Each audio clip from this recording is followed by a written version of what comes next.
मैं बंगले में नौकरी करती थी, तो अपनी मासूम बेटी को साथ में ले जाती। बंगले वालों को अच्छा खाना खाते देखकर मेरी बेटी भी जिद करने लगती, पर मालकिन हमें सिर्फ दाल और चटनी देती। जो पनीर या अच्छी सब्जी होती, उसे घर के कुत्तों को खिला देती। एक दिन मालकिन से मैंने कहा कि बेटी के लिए बचा हुआ अच्छा खाना दे दो, तो मालकिन हंसने लगी और कुत्ते के बर्तन से उठाकर पनीर का एक टुकड़ा दे दिया। मेरा दिल फटने लगा। मैं बेटी को लेकर फौरन अपने क्वार्टर में आई और भगवान के सामने बैठकर रोने लगी।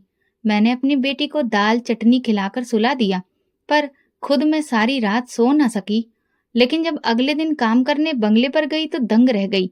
बंगले पर सारे मोहल्ले वालों की काफी भीड़ जमा थी, क्योंकि वहां तो मैं किचन का काम खत्म करके थकान से चूर होकर चारपाई पर लेट गई और आंखें बंद कर ली कि अचानक मेरी बेटी, जो अभी सिर्फ 4 महीने की थी, उठ गई और रोने लगी। उसका इस तरह से रोना बिना वजह नहीं था। वो भूख की वजह से रो रही थी। दूध का डिब्बा कब का खत्म हो चुका था और इस बात को लेकर मैंने अपने पति को सुबह ही याद दिलाया था, लेकिन वो टस से मस नहीं हुआ।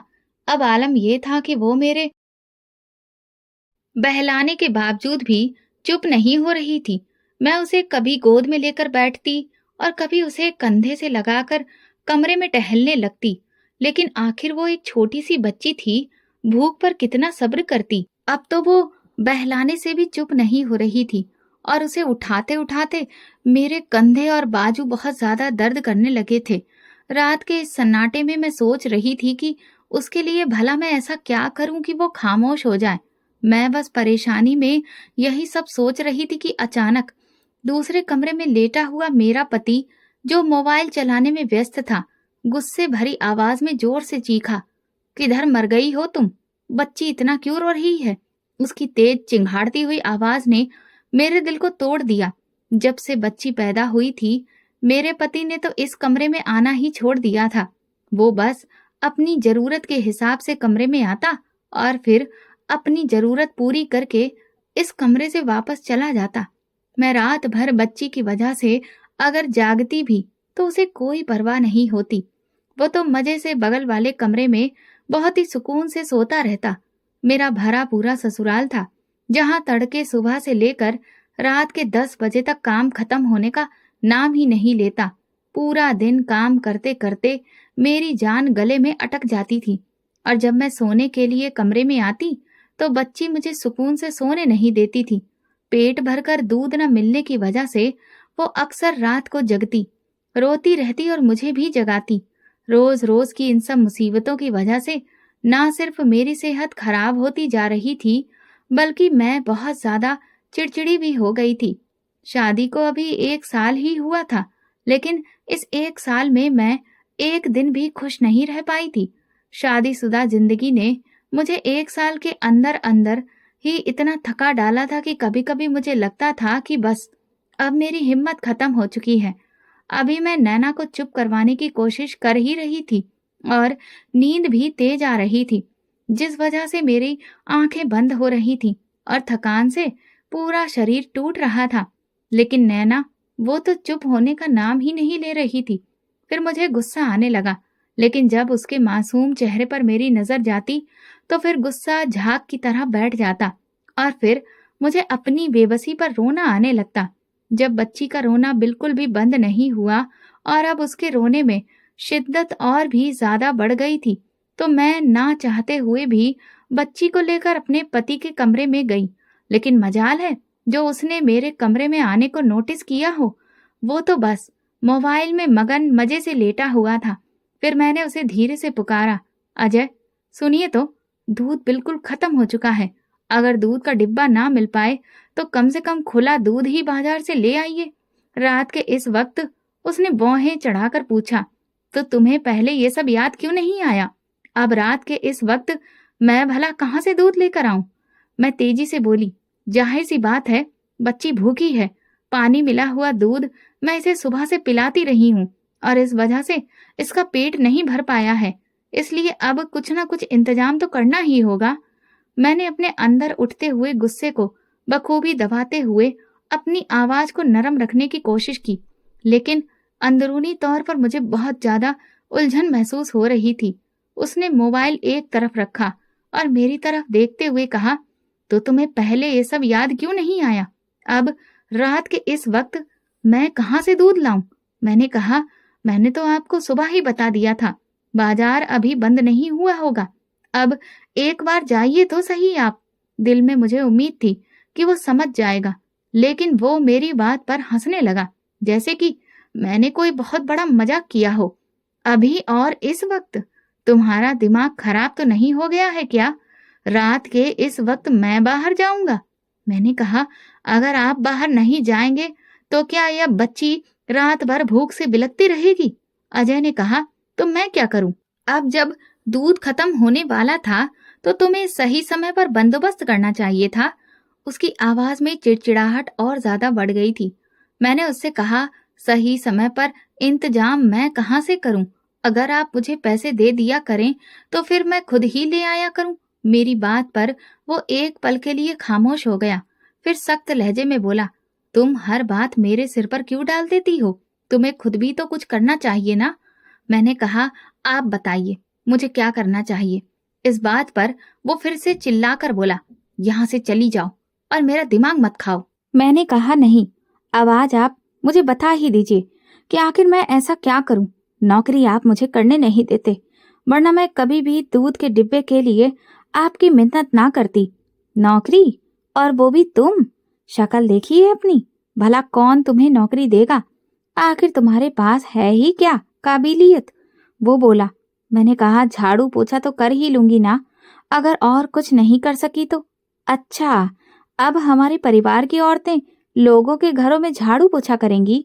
बस, तुम भिखारी लोगों की यही तो औकात है, यही सोच है। एक तरफ वो मुझ पर तानों के तीर चला रहा था तो दूसरी तरफ बच्ची के रोने की आवाज मुझे पागल कर रही थी। इस बहसबाजी से कोई भी नतीजा नहीं निकलने वाला था, लेकिन बच्ची की वजह से मुझे उसके सामने बोलना पड़ रहा था। मैंने अपने गुस्से को दबाते हुए एक बार फिर कहा, अजय, ये आपकी बेटी है। अगर आपको मेरी जरूरत का ख्याल नहीं है तो कोई बात नहीं, लेकिन कम से कम अपनी बेटी की जिम्मेदारी तो समय पर पूरी कीजिए। मैंने आपको सुबह ही सही समय पर बता दिया था, लेकिन आपने इस बात पर ध्यान ही नहीं दिया। इसमें मेरी कोई गलती नहीं है। वो बड़ी ही ढिठाई से बोला, मेरा इस वक्त बाहर जाने का बिल्कुल भी मूड नहीं है, लिहाजा अपनी ये मनुष्य शक्ल लेकर यहाँ से चली जाओ। उसके ऐसे शब्द सुनकर मेरे अंदर गुस्सा भड़क उठा।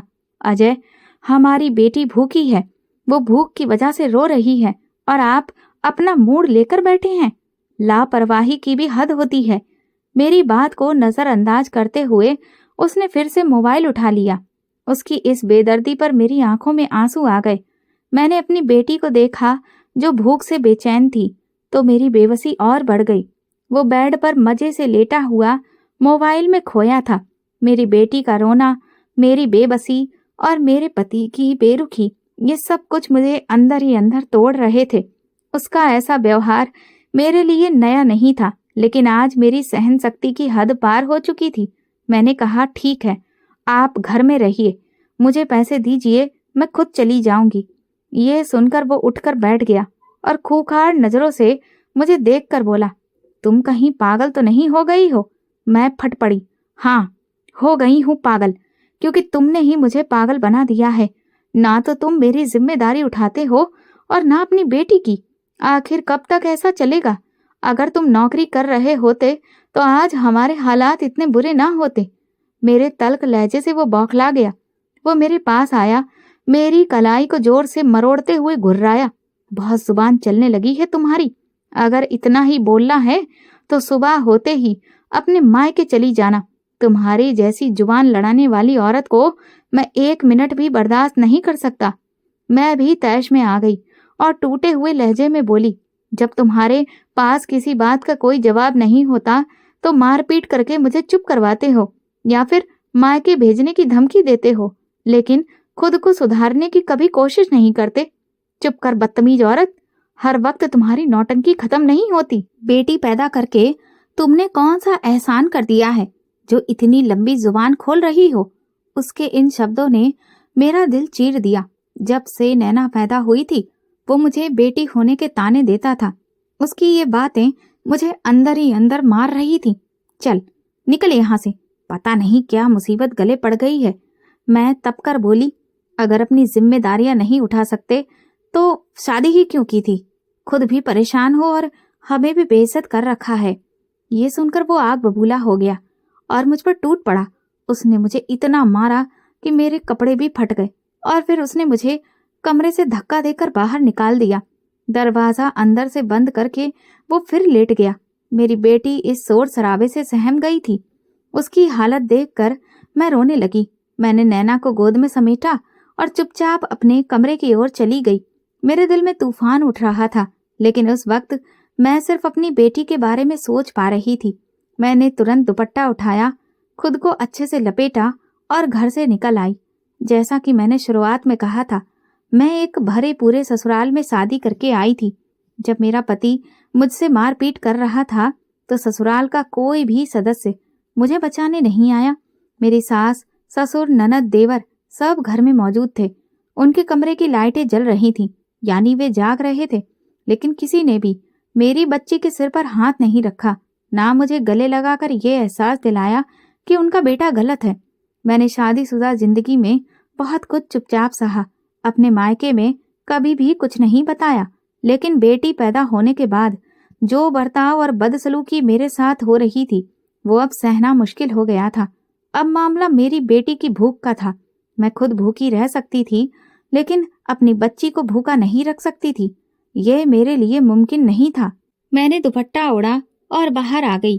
मेरी ननद और देवर ने मुझे ऐसा करते हुए कमरे से बाहर आते देखा था, पर उन्होंने मुझे बिल्कुल भी नहीं रोका।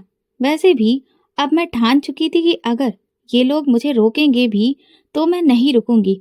चारों तरफ अंधेरा फैल चुका था। गली से बाहर निकली तो बाजार अभी भी खुले हुए थे।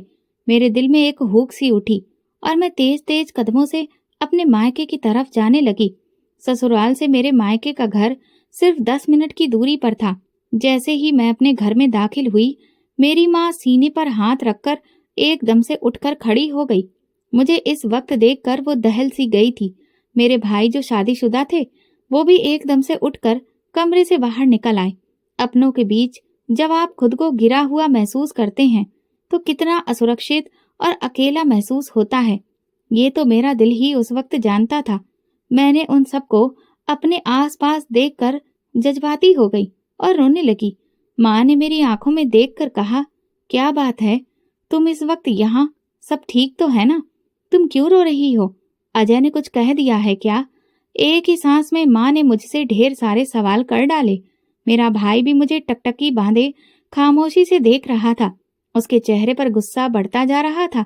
तभी मेरा दूसरा भाई पवन थोड़े गुस्से में आकर बोला, तुम हमें सारी बात बताती क्यों नहीं?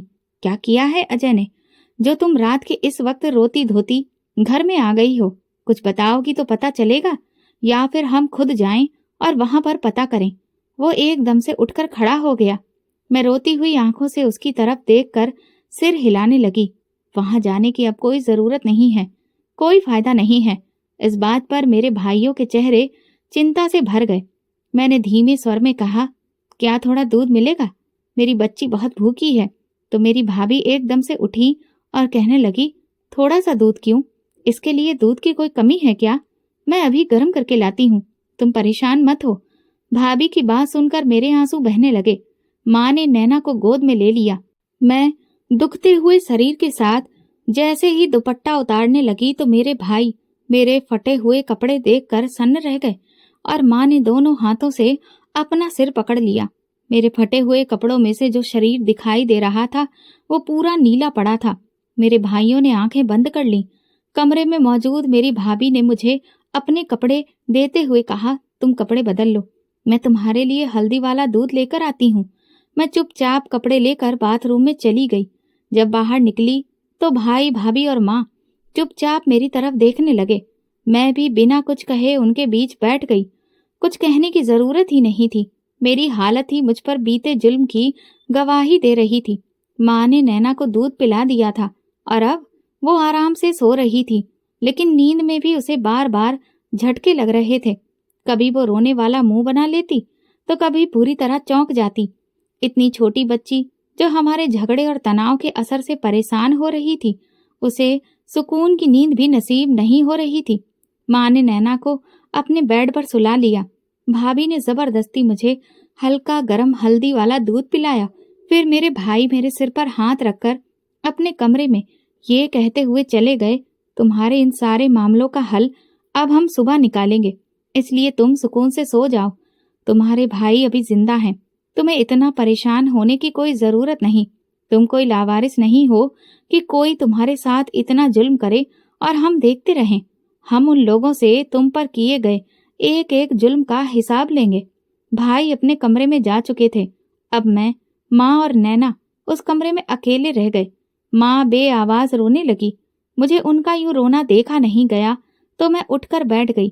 माँ, चुप हो जाइए, क्यों रो रही हैं? अब मैं रोऊं भी ना, आखिर चाहती क्या हो तुम? माँ बोली, मेरी एक ही तो बेटी थी और वो भी सुखी नहीं है। दूसरों की बेटियों को देखो, तुम्हारी भाभियां इस घर में आराम से हंसती खेलती हैं, आजादी से खाती पीती हैं और इस घर की मालकिन बनी हैं। लेकिन जो इस घर की अपनी बेटी है, वो रात के इस वक्त फटे कपड़ों और नीले शरीर के साथ घर में दाखिल होती है तो मेरा दिल न फटे तो क्या हो। कैसा नसीब है तुम्हारा। क्या पता था कि ये लोग इतने जालिम निकलेंगे। तुम्हारे सास ससुर कहाँ थे जब तुम घर से आ रही थी? किसी ने तुम्हें रोका भी नहीं। मैंने माँ से कहा, सब लोग मौजूद थे, मुझे बाहर आता हुआ भी उन्होंने देखा था, लेकिन किसी ने भी रोका ही नहीं। सोच रहे होंगे अच्छा है, सर से बला चली गई। माँ ने कहा, और वो तुम्हारा पति, उसे भी तुम पर हाथ उठाते हुए शर्म नहीं आई? आखिर तुम लोगों की लड़ाई किस बात पर हुई थी? तो मैं एकदम से नजरें चुराने लगी। मैं नहीं चाहती थी कि उनके सामने लड़ाई की असली वजह लेकर आऊं। मुझे चुप देखकर माँ उठकर बैठ गई और बोली, क्या बात है? मैंने कुछ पूछा है तुमसे? तो मैंने कहा, नहीं, बस कुछ नहीं, वही रोजाना की छोटी छोटी बातें। अगर छोटी छोटी बातें ही हैं तो बताओ मुझे, आखिर ऐसा क्या है? कुछ तो पता चले। कहीं ऐसा तो नहीं कि इस सब में तुम्हारी ही कोई गलती हो? याद रखो, अगर तुम्हारी ही गलती निकली तो फिर ये कोई अच्छी बात नहीं होगी। अपनी माँ के मुंह से ये सुनकर मैं उन्हें दुखी नजरों से देखने लगी। मेरी ये हमेशा से आदत रही थी कि अपने ससुराल की कोई भी बात मैं पूरी तरीके से माँ को नहीं बताती थी।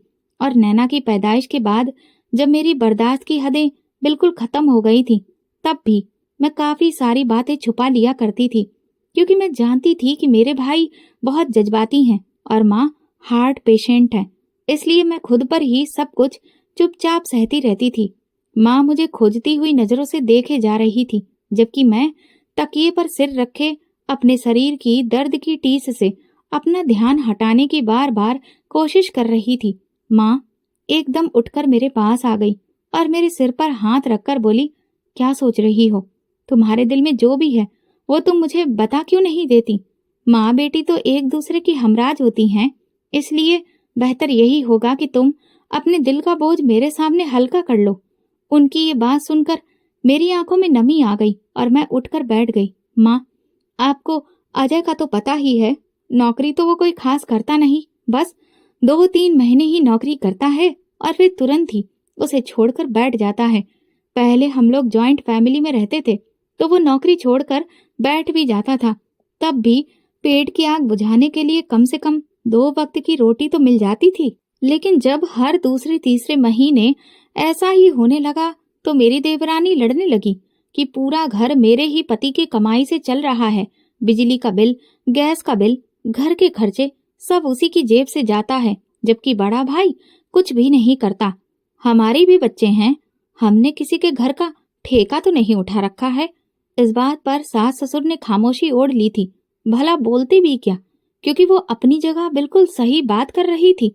महंगाई भी तो देखिए, आजकल के दौर में भला कौन किसका बोझ उठाएगा? और फिर अजय कोई लाचार तो नहीं है, वो हट्टा कट्टा है, लेकिन हाथ पैर हिलाए बिना सारा दिन चारपाई तोड़ता रहता है। तो भला ऐसे में कौन उसे चाहेगा? उसके तो अपने माँ बाप भी उससे परेशान हैं। कई बार मेरी सास मुझसे उलझ चुकी है कि जब से तुम शादी करके आई हो तब से अजय का काम धंधे में दिल ही नहीं लगता। तुम इसे समझाती क्यों नहीं? जबकि मैं उसे कह कह कर थक चुकी थी। अब तो हालात ये हैं कि मैं अगर जरा सा भी बोलती हूँ तो वो एकदम से मुझ पर हाथ उठा देता है और अपना सारा गुस्सा मुझ पर ही उतारता है। कई बार मैंने अपनी सास को भी कहा कि ये मारपीट मुझसे इसी बात पर करता है, लेकिन वो फिर भी मुझे ही बातें सुनाने से बाज नहीं आती। मैं सास ससुर की अलग बातें सुनती और देवरानी की नजरें मुझे अलग खाती। जब भी मैं किचन में जाती तो वो फौरन मेरे सिर पर आकर खड़ी हो जाती और किसी भी चीज को हाथ लगाने नहीं देती। वो तुरंत बोलती, भाभी जरा सहूलियत से चीजों का इस्तेमाल करना, महंगाई बहुत है। अभी कल ही आपका देवर किचन का सारा सामान भरवा कर गया है, इसलिए एक एक चीज को कायदे से इस्तेमाल करना। और फिर उसने बड़े तरीके से किचन का सारा अधिकार अपने हाथों में ले लिया। मुझे तो किचन का कोई काम करने भी नहीं देती थी। आटे से लेकर रोटी तक सब कुछ उसने अपने ही कब्जे में कर लिया। मुझे तो अपना वजूद अब एक भिखारी से भी कम नहीं लगता था। इतनी बेइज्जती होती रही मेरी, लेकिन फिर भी मैं वहां पर जैसे तैसे जीती रही और चुपचाप सब कुछ बर्दाश्त करती रही। लेकिन माँ, जब से नैना पैदा हुई है तो उसकी भूख मुझसे बर्दाश्त नहीं होती। मैं खुद तो भूखी रह सकती हूँ, लेकिन इतनी मासूम सी जान को जब भूख से बिलबिलाता हुआ देखती हूँ तो फिर मुझसे बर्दाश्त नहीं हो पाता। जब से देवरानी को ये पता चला कि नैना खुला वाला दूध पीती है, क्योंकि डिब्बे का दूध तो सिर्फ 1 या 2 बार ही आया, उसके बाद अजय ने दूध का डिब्बा लाया ही नहीं, तो मैं घर में जो खुला दूध आता था उसमें पानी मिलाकर नैना को दे दिया करती थी। लेकिन जब से देवरानी को ये पता चला कि मैं उसमें से दूध निकालती हूँ, तो उसने दूध फ्रिज में रखकर ताला लगा दिया और मेरे मांगने पर भी वो मुझे दूध नहीं देती थी। आप सोचिए कि एक माँ अपने पति के होते हुए अपनी बेटी का खाना अपनी देवरानी से मांगती हुई कैसा महसूस करती होगी। मेरी बात सुनकर माँ के आंसू बहने लगे, जबकि मेरा अपना दिल भी ये सब बातें दोहराकर फटा जा रहा था। मैं सास से शिकायत करती तो वो उल्टा मुझसे ही लड़ने लग जाती। कहती, तेरी देवरानी भला क्या गलत करती है? उसका पति दूध के लिए पैसे देता है जिसमें से चाय बनती है, या फिर उसके बच्चे एक एक गिलास ले लेते हैं।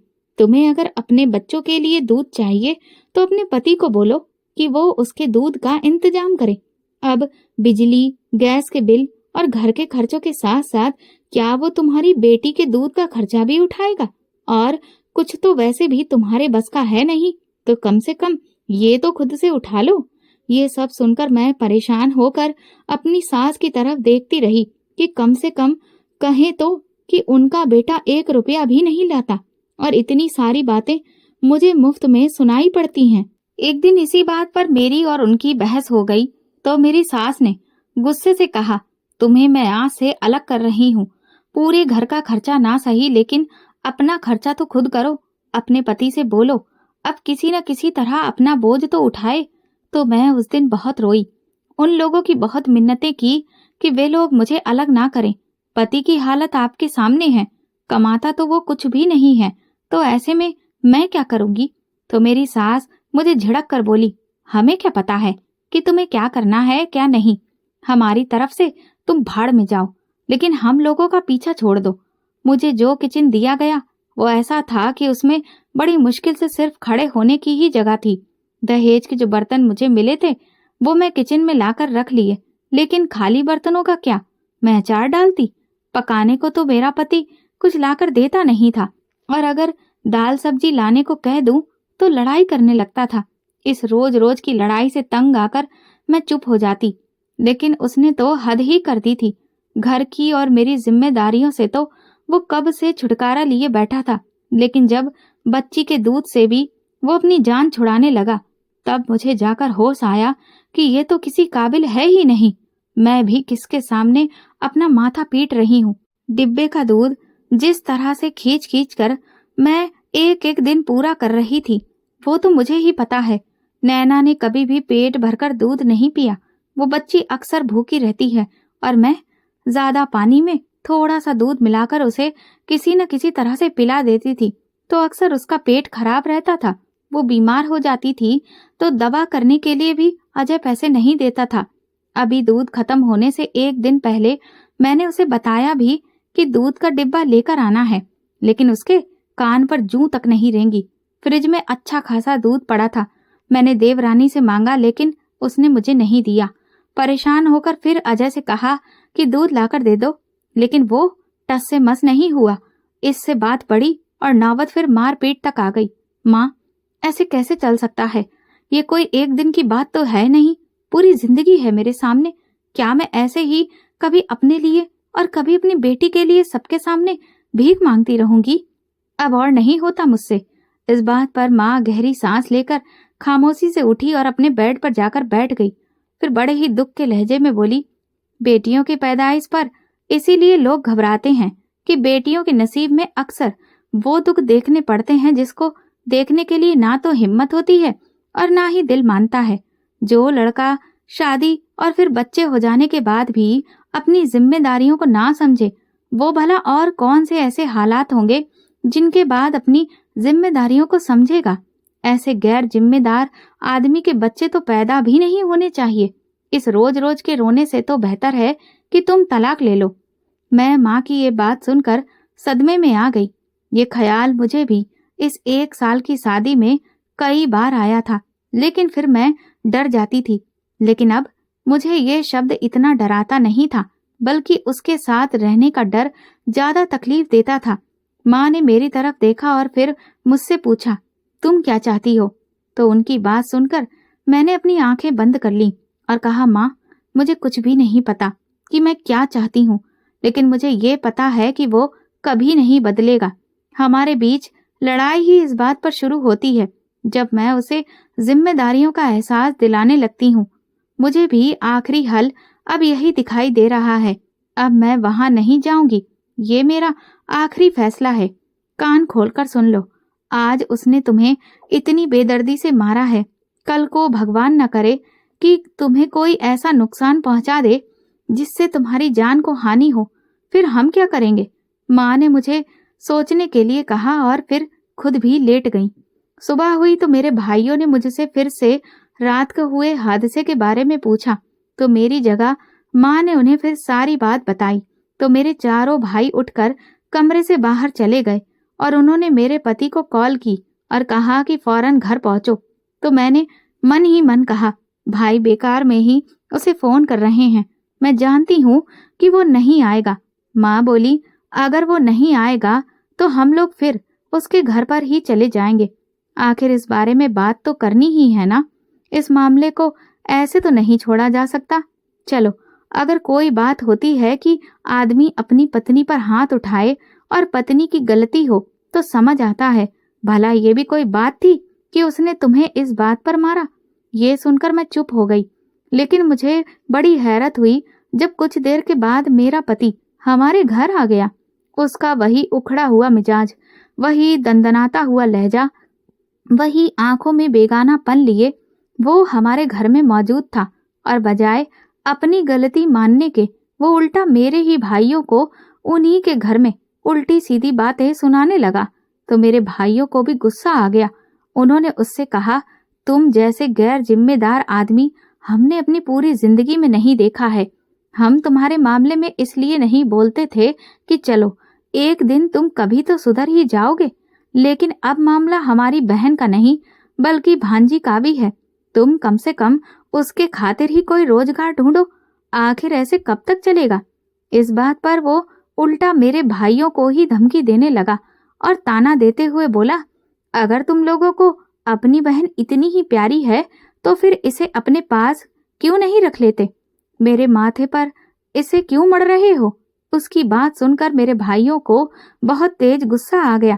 तो वे भी गुस्से में आकर बोले, अगर तुम्हारे अंदर इतनी काबिलियत ही नहीं थी तो फिर तुमने शादी ही क्यों की थी?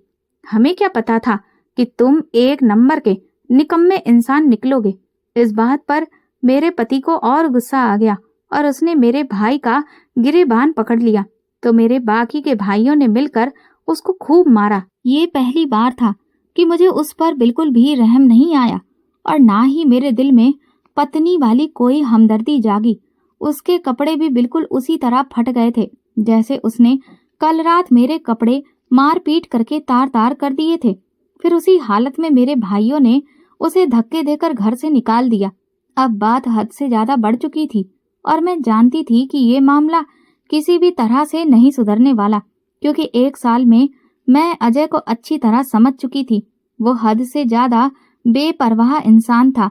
एक बार जो बात वो अपने दिल में रख लेता वो बर्फ की तरह उसके दिल में जम जाती थी और फिर वो जल्दी कुछ भूलता नहीं बल्कि बदला जरूर लेता।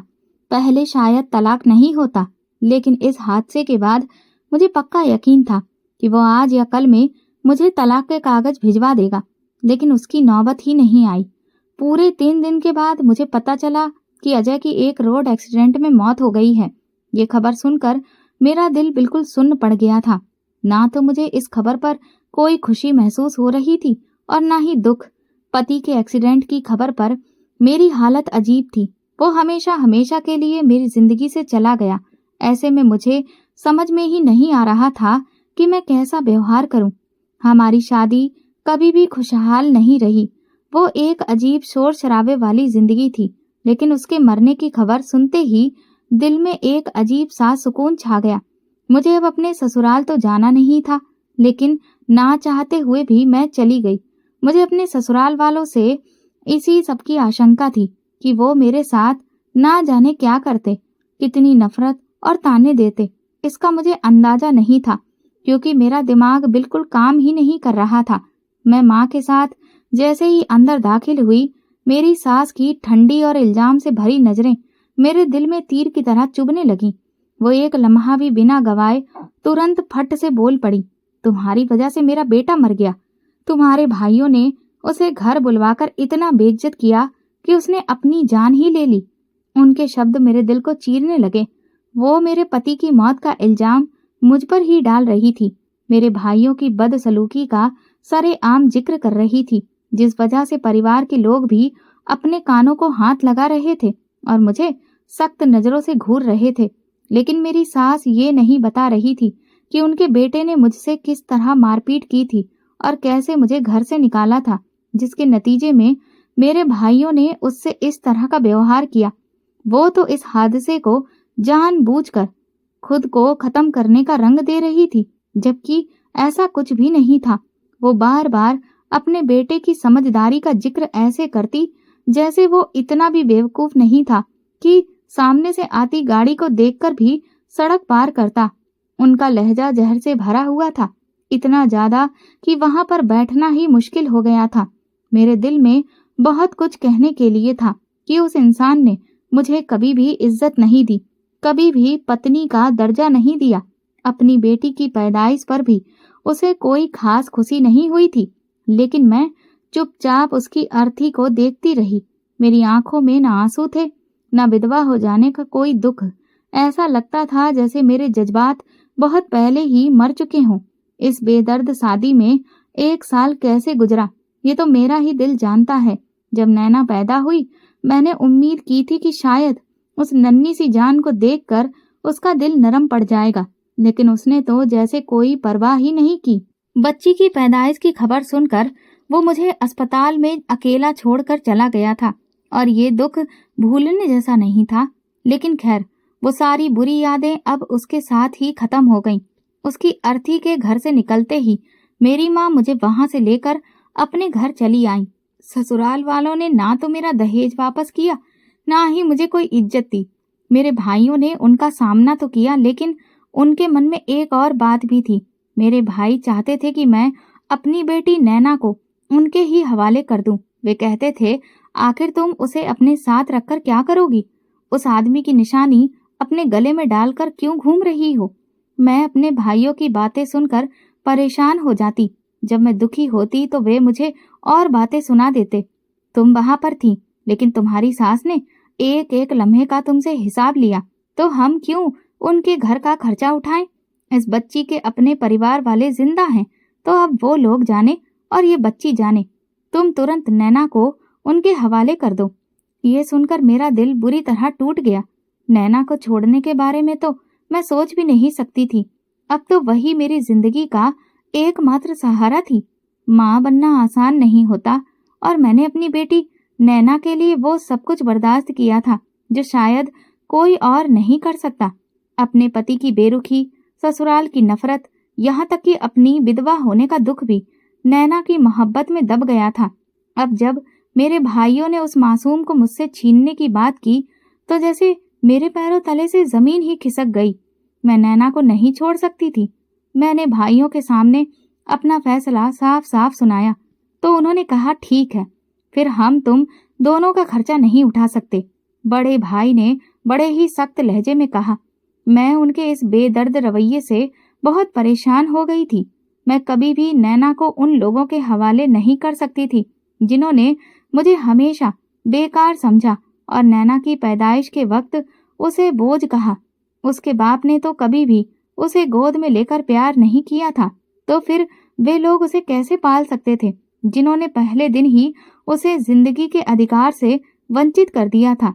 लेकिन मेरे भाइयों की बातें मेरी जान को धीरे धीरे खा रही थी। मैं खामोशी से उनकी बातें सुनती रहती। दिल में एक अजीब सी जंग चल रही थी। ससुराल वाले तो पहले ही मेरे नहीं थे और अब भाइयों के व्यवहार को देखकर लगता था कि अब वे भी मेरा साथ छोड़ने के करीब हैं, क्योंकि मेरे भाई अब मुझसे वैसे बात नहीं करते थे जैसे पहले किया करते थे। उनका व्यवहार भी हद से ज्यादा उखड़ा उखड़ा सा रहता था। मैं अपने भाइयों के होते हुए भी बिल्कुल अकेली हो गई थी। अब ना तो वे मुझे पहले की तरह पैसे देते थे और ना ही नैना की जरूरत का खर्चा। माँ ने एक दो बार मेरी तरफदारी करते हुए भाइयों को समझाने की कोशिश भी की, लेकिन उन्होंने सख्ती से उन्हें चुप करा दिया। तो वह उसके बाद कभी कुछ नहीं बोली। शायद वो मेरी वजह से अपने बेटों से रिश्ते खराब नहीं करना चाहती थी। हम जिस पोर्शन में रहते थे उस पोर्शन को भाइयों ने किराए पर चढ़ाने का सोचा और माँ को अपने साथ ले जाने की बात करने लगे। लेकिन फिर मैं किसके पास रहूंगी? चारों भाइयों में से कोई भी कुछ नहीं बोल रहा था। मैं और माँ खामोश नजरों से एक दूसरे की तरफ देख रहे थे।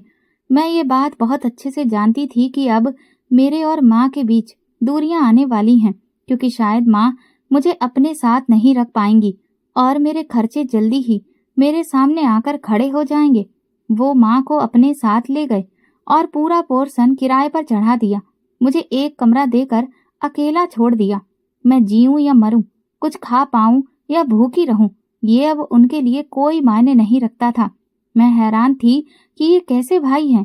वे अच्छे से जानते थे कि अब मेरे पास एक फूटी कौड़ी भी नहीं है, फिर भी वे मेरी कोई माली मदद करने को तैयार नहीं थे। मैंने एक दो बार माँ से कहा भी तो माँ भी उनकी ही जुबान बोलते हुए कहने लगी, जब तुम्हारे भाइयों ने एक फैसला कर ही लिया था तो तुम्हें चुपचाप उसे मान लेना चाहिए था। अब मैं क्या कर सकती हूँ? ये सुनकर मैं चुप हो गई। अपनी मासूम बच्ची के साथ भूख का ये सफर तय करना मेरे लिए आसान नहीं था।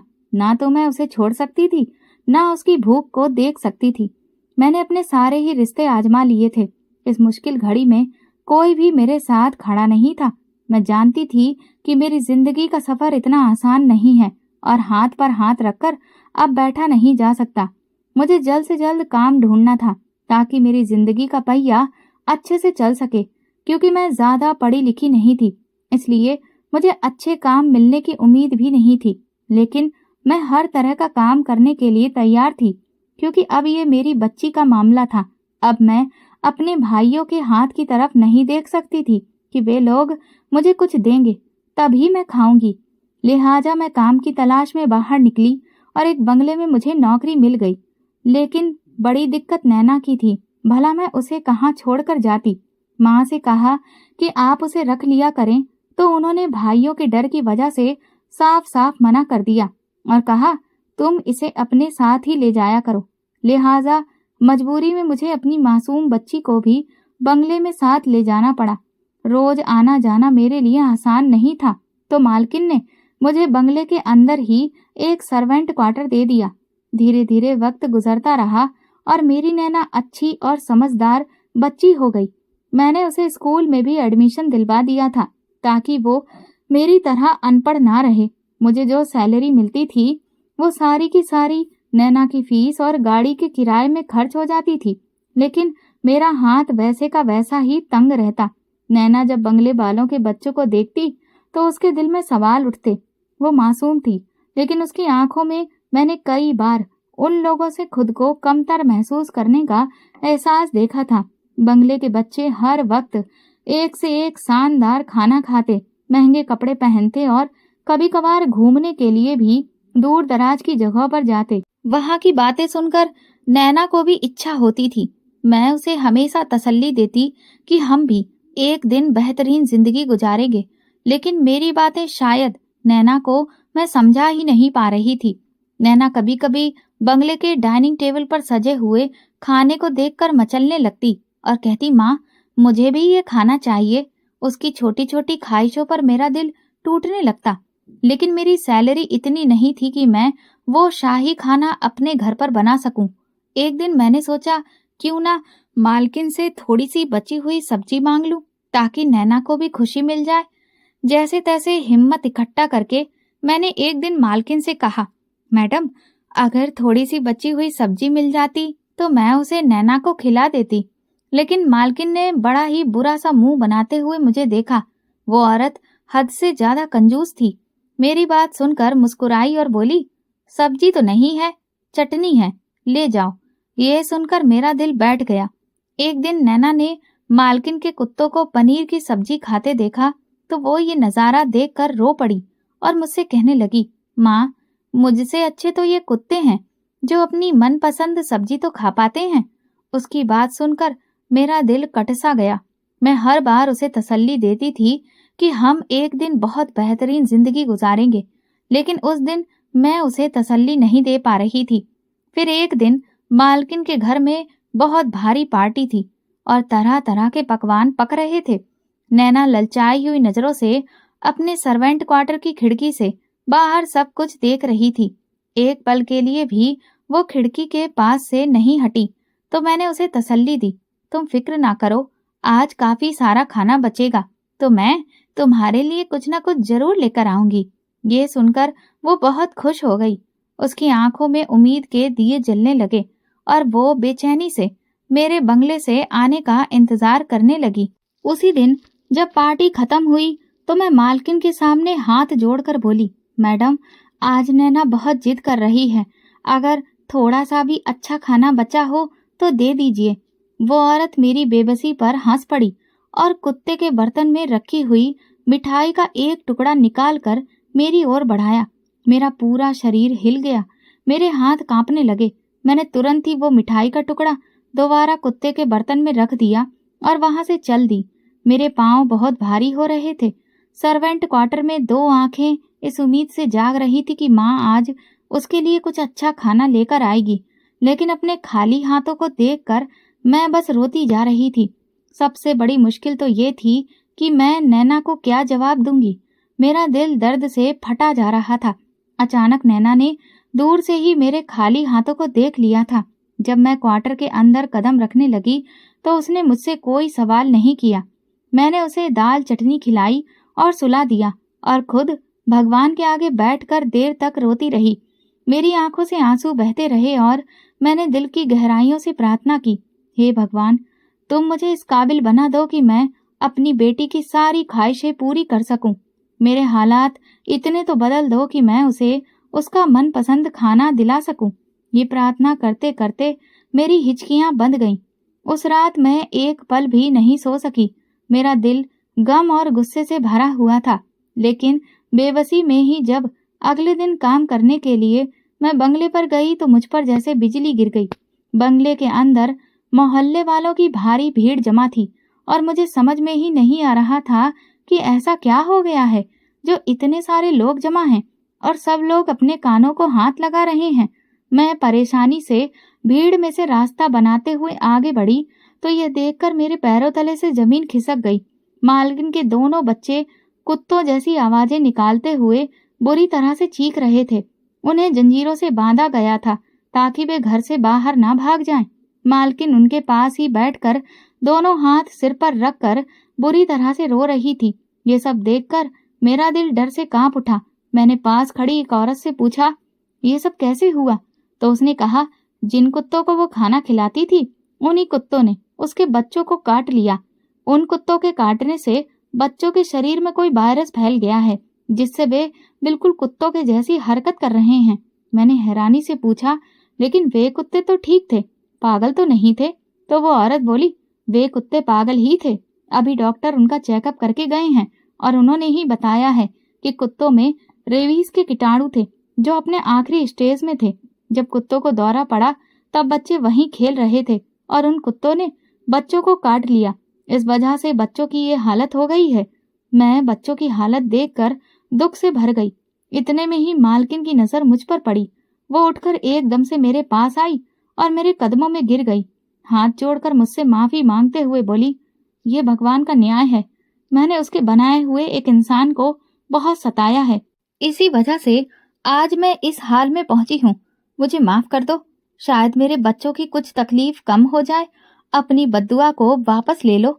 मैंने उनके जुड़े हुए हाथों को अपने हाथों में लिया, उन्हें चूमा और कहा, मैंने आपको कोई बद्दुआ नहीं दी मैडम। लेकिन वो देर तक मुझे गले लगाकर रोती रही। कुछ दिनों बाद उनके दोनों बच्चों का देहांत हो गया। उस हादसे के बाद मालकिन बिल्कुल बदल गई। मैं उनका बंगला छोड़कर कहीं और काम करना चाहती थी, लेकिन उन्होंने मुझे जाने नहीं दिया। उन्होंने नैना को अपनी बेटी बना लिया और उसकी परवरिश बिल्कुल अपनी औलाद की तरह करने लगी। आज इस हादसे को कई साल बीत चुके हैं। मालकिन की मदद से अब नैना मेडिकल की पढ़ाई पूरी करके डॉक्टर बनने वाली है।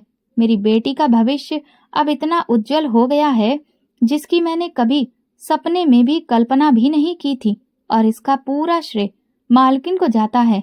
लेकिन मुझे आज भी इस बात का अफसोस होता है कि भगवान ने मालकिन से उनके दोनों बच्चे छीन लिए। तो दोस्तों, अगर आपको हमारी ये कहानी पसंद आई हो तो कमेंट करके जरूर बताइएगा। इस वीडियो को लाइक करिए और ज्यादा से ज्यादा शेयर करिए। अगर आप मेरे चैनल पर नए हैं तो सब्सक्राइब जरूर करिए और नोटिफिकेशन बेल दबाइए ताकि अगली अपडेट सबसे पहले आपको ही मिले। धन्यवाद।